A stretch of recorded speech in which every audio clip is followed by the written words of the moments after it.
Bonjour à tous, souvenez-vous, il y a quelques semaines, on avait essayé le XPeng G9, un SUV chinois totalement exubérant tant au niveau puissance que taille. Et je vous avais dit à la fin, rassurez-vous, il y aura bientôt un modèle un peu plus adapté aux routes européennes. C'est le cas aujourd'hui avec ce G6 qu'on essaye dans une version 2 roues motrices avec la petite batterie pour avoir un prix d'accès un peu plus abordable. Et vous allez voir que comme pour le G9, il y a pas mal de bonnes surprises.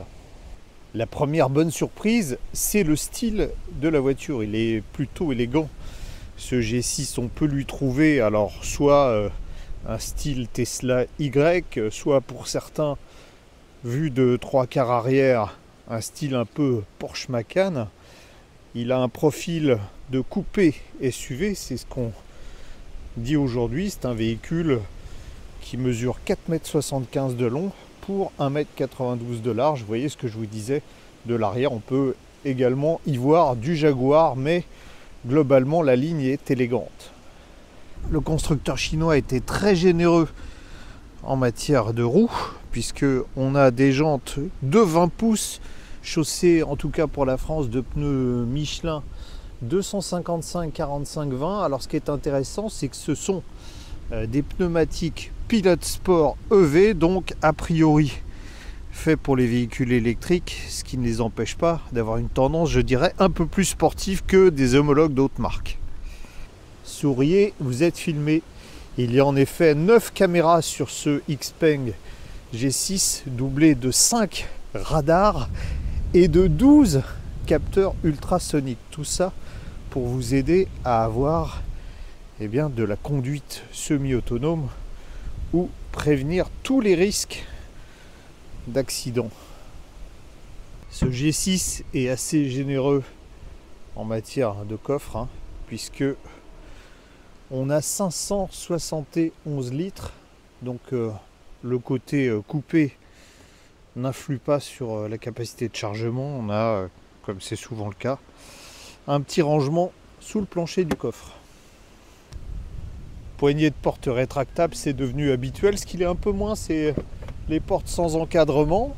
Et puis un empattement qui est assez généreux. 2,89 m de long, ce qui veut dire que quand on est installé à l'arrière, on a de l'espace. On n'est pas gêné non plus par la garde au toit, puisque les dossiers des sièges sont assez inclinés. En plus, l'impression d'espace est vraiment bonne avec ce grand toit vitré panoramique qui est livré en série sur la voiture. Si le style extérieur est assez original et plutôt plaisant, bien à l'intérieur, en revanche, on ne va pas dire que c'est triste, mais c'est beaucoup plus classique dans la présentation. Cela dit, la qualité de fabrication et la qualité des matériaux est excellente. Par exemple ici, un bordon en tissu très doux, de même que ces plastiques là qui donnent un aspect presque suédine. Même chose pour le haut de la planche de bord. Bon, seul petit bémol, le revêtement en faux cuir des sièges qui à certains endroits fait un peu plastique. Contrairement à d'autres constructeurs que je ne citerai pas, XPeng a eu la bonne idée de conserver un tableau de bord, un écran qui fait 10,2 pouces derrière le volant qui, vous le remarquerez, a une forme assez originale puisqu'il n'est pas rond, il est pratiquement carré. Le grand écran central fait 15 pouces, on commande l'essentiel des fonctions d'ici, en particulier les modes de conduite, la régénération, je vous fais voir tout à l'heure comment ça marche. C'est de là qu'on neutralise aussi les aides à la conduite qui nous enquiquinent. On a aussi tout un tas d'applications qui sont proposées. Là, on a quelques touches de raccourci. Vous voyez, je vais sur les applications. Quelque chose de rigolo, un peu comme dans le G9, c'est qu'on a un espace sommeil. Vous voyez, on peut installer, alors c'est en option, un lit simple, un lit double ou un mode séjour pour aplatir la banquette arrière. Ça se fait automatiquement. On peut accéder aussi à un système de caméra, avec une caméra à 360, là je peux passer en 3D, vous voyez, virtuellement je fais le tour de la voiture. Il y a aussi un planificateur d'itinéraire avec ce qui nous reste de batterie, vous voyez, on On peut faire 519 km en ville, 498 en parcours mixte. On pourrait aller jusqu'à Bordeaux. Je vous le montre parce que c'est assez inhabituel. On n'a pratiquement rien sous le capot.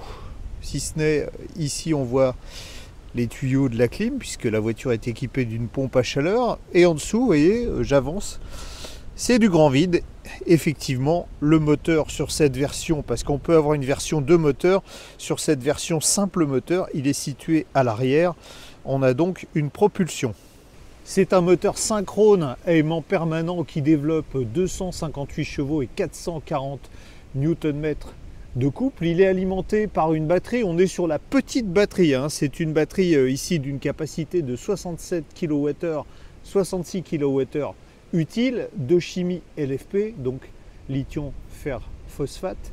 Sur les autres modèles de la marque, on a du nickel, manganèse, cobalt, NMC, mais là c'est pour réduire le prix. La particularité, c'est que XPeng nous dit on est en architecture 800 volts. En fait, on est en architecture 512 volts. Vous allez voir que ça permet quand même de recharger plus rapidement.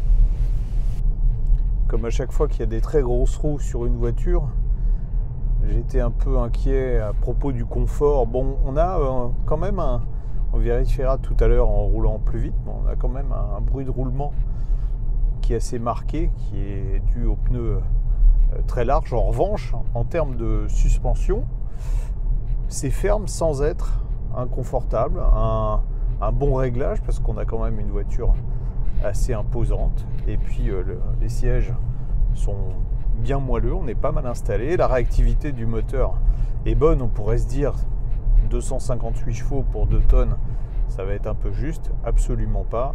C'est largement suffisant. Vous voyez, si j'accélère, ça répond bien. Donc plutôt agréable à conduire, avec une direction dont la dureté augmente avec la vitesse. Vous allez me dire, c'est pas nouveau puisque la SM avait déjà ça, mais sur les véhicules électriques, c'est pas forcément le cas systématiquement. Comme je vous l'expliquais tout à l'heure, on peut régler la régénération ici, mais vous voyez, il faut rentrer dans des menus, des sous-menus. Alors on a 3 niveaux de régénération, moyenne, élevée et basse.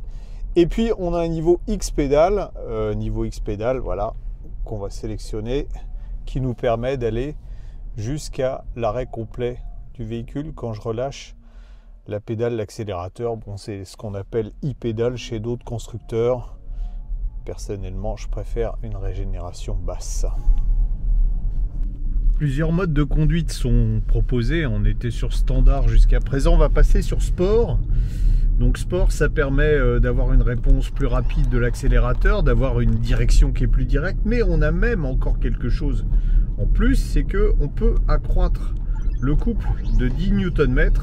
On a donc sport lancement. Donc là, on a cette fois 450 Nm. 258 chevaux. Bon, on voit que quand j'écrase la pédale d'accélérateur, on n'est pas collé au siège, ça accélère bien, on passe de 0 à 100 en 6 secondes 9 sur cette position là. Mais 258 chevaux, on n'est pas dans certains modèles qui en 4 roues motrices proposent des puissances largement supérieures, mais vous le voyez, ça tient bien la route pour un engin qui fait un peu plus de 2 tonnes. Sans doute grâce aux grandes roues de 20 pouces chaussées de pneus Michelin qui sont plus des pneus sport que finalement des pneus économie d'énergie, mais c'est très agréable à conduire, c'est très sain, vous voyez. Ça embarque juste un peu à la limite, il faut dire que la route est grasse. On a un autre réglage qui est plus rare sur les véhicules électriques, c'est la sensation de la pédale de frein. Là, je suis sur confort, ça veut dire que je vais avoir une transition très douce entre le freinage régénératif et le freinage par friction, mais je peux, ensuite j'ai une position standard, je peux adopter une position sport, on va s'y mettre, voilà, et là je vais avoir une attaque au freinage qui est bien plus franche, ça freine franchement, hein. On a donc dès le départ, on a du frein par friction qui va intervenir. Vous voyez, à peine je touche la pédale de frein, vous voyez, boum, tout tombe dans la voiture. On a vraiment un freinage plus puissant et plus marqué. On est à 110 km/h pour tester le niveau de bruit à l'intérieur de la voiture. C'est le micro d'ambiance de la caméra. Bon, c'est un peu perturbé par la pluie qui rajoute un peu de bruit, mais ce qu'on remarque, c'est que les roues de 20 pouces, finalement, avec des pneus Michelin qui sont pourtant pas réputés être très bruyants, génèrent du bruit de roulement dans l'habitacle. C'est le bruit le plus présent. Bon, c'est pas catastrophique, hein, ça reste une voiture électrique silencieuse, mais qui fait pas partie des meilleures, comme le G9 qu'on avait testé précédemment. C'est étonnant parce qu'à 130 km/h, la voiture n'est pas plus bruyante qu'à 110, à peine plus, hein, on a un léger bruit aérodynamique supplémentaire. En revanche, c'est vrai que la consommation là grimpe plutôt vite. On était à 18,8 kWh tout à l'heure à 110 km/h et maintenant on est à 25 kWh. En test WLTP, ce Xpeng G6 avec la batterie standard est donné pour 435 km d'autonomie. Là on vient de faire 200 km, il en reste 141, donc c'est facile à compter, ça fait 341 km. On n'est pas vraiment dans les consommations qui sont annoncées par le constructeur, hein, puisque lui il dit 15,2 kWh au 100 km. Nous on est plutôt sur du 17. Attendez, je vous cherche le 17,3 kWh au 100 km, vous voyez au bout du graphique, donc un peu plus. Bon, on a fait de l'autoroute à 130, hein, c'est pas compris normalement dans la procédure d'homologation, donc ça explique une consommation un peu plus élevée. Mais c'est vrai que si vous voulez faire des longs trajets, la version avec la grosse batterie sera sans doute beaucoup plus adaptée. Pour ce qui est de la recharge, bon déjà on a les petites trappes électriques qui s'ouvrent automatiquement, c'est plutôt sympa. En courant alternatif, on va jusqu'à 11 kW, c'est très standard.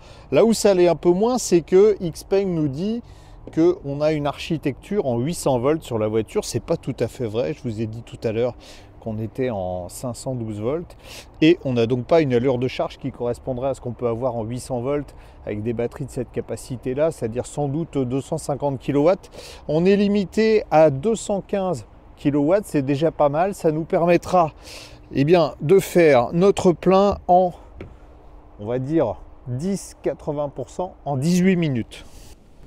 J'ai bien apprécié ce Xpeng G6, il serait presque parfait avec une suspension active, mais on n'en est pas là. Sa cible principale, vous le savez, c'est le Tesla Y. D'ailleurs, on peut trouver une similitude esthétique quand on le regarde de profil comme ici.